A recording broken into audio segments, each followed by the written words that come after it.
Good morning. Welcome again to Morning Devotions, and thank you again for our time together. Looking forward to a great night with Pure Nobility tonight. Great women's conference at main campus starting at 7 o'clock. We encourage all of you ladies to be here. We've got a women's trade fair going on. We've got all kinds of wonderful things. And guys, you're welcome also, all right? But right now, I want us to come back to the book of 1 Kings chapter 8. Many of the young people today, they've heard stories of the great revivals back in the 90s, and they say, Pastor, what was it like? And I have to tell you, it's hard to talk about how beautiful some of the things were. Now, there was some crazy stuff that, there was some crazy stuff with people, because revival's messy. They say, well, why is revival messy, Pastor? Because people's lives are messy. But I think one of the most beautiful things I enjoyed about those days is the presence of God when it would come down. And we began to understand the difference between there is a general presence of God, He's with us always, and that God does come down in specific places. There's a specific presence of God. So if you ask me what it was like, I can remember services that were like this. 1 Kings 8, beginning with verse 10.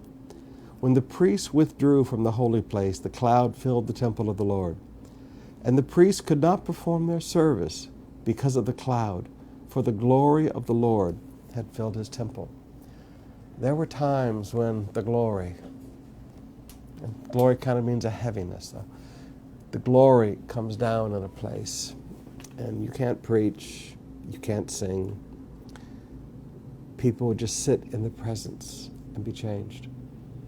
I can remember services walking in where people would start walking down the aisle, and it was like they walked through a curtain of the glory, and just they were on their faces weeping and being changed by God. Those are beautiful days. I wish you could make them happen, but you can't. I know there's a component of man in revival, but we can pray for it, and we can be hungry and thirsty for it. I want to see a great new move of God sweep this world like we've never seen before. I want to see a whole new generation of young people experience the presence of God in a way like these priests did. A whole new generation of young pastors and pastors that understands that when the glory comes down, you can't minister. You can't preach. You can't sing. You just sit in His presence and are changed. I want to challenge you today. Begin to hunger and thirst for the presence. Begin to hunger and thirst for revival. Revival is nothing but the presence of God coming to His people. As Jesus spoke to the 7 churches in Asia, to each one of them, He said, I'm coming soon. And to the last one, He said, behold, I stand at the door and knock.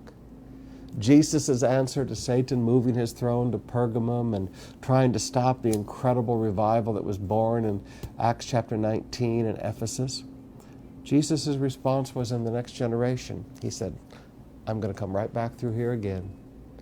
Jesus never bows, He never bends, He never breaks to Satan. He comes right back in and revives again His work in the midst of the day.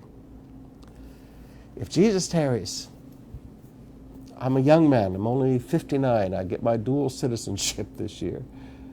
I want to see another great move of God, full of miracles, full of the presence. A whole new generation of young people that are encountering the reality of a living God.